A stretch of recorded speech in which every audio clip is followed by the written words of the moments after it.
Saya kaget kemarin Pak Batiar Hamzah, Deputi Gubernur BI menyatakan dia kaget ekspor naik tapi tidak ada dolar. Justru saya kaget Deputi Gubernur Bank Indonesia kaget. Karena harusnya dia yang mengemukakan dolar tidak kembali adalah dari sini, ini.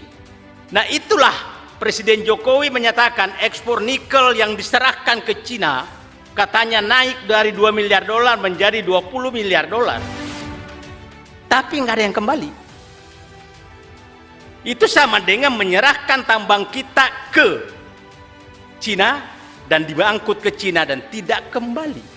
Terus itu tepuk tangan, hebat katanya. Hebatnya di mana? Kalau hanya itu pasti lebih hebat kita semua. Undang semua orang yang sini ngambil, pergi sana. Nah ini semua menurut saya otak saya nggak pernah nggak pernah masuk akal saya. Bayangkan Deputi Gubernur Bank Indonesia, Bapak dan Ibu tahu gaji Deputi Gubernur Bank Indonesia kira-kira dengan fasilitas yang terima itu 500 juta per bulan. Hanya menghasilkan kaget. Logikanya di mana? Wahai penguasa, kau sudah membuat utang meroket. Kalau Bung Karno dulu membuat, Pak Harto dulu membuat utang itu hanya 0,047 triliun per hari. Pak Harto SBY 0,37 triliun per hari. Pak Jokowi itu 1,7 triliun per hari. Kalau ditambah dengan BUMN 3 triliun per hari.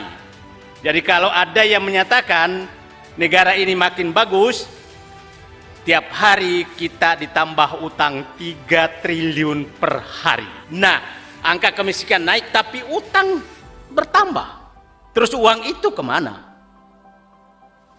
Kemana uang 7.700 triliun tambah BUMN sekarang sekitar 14.000 triliun?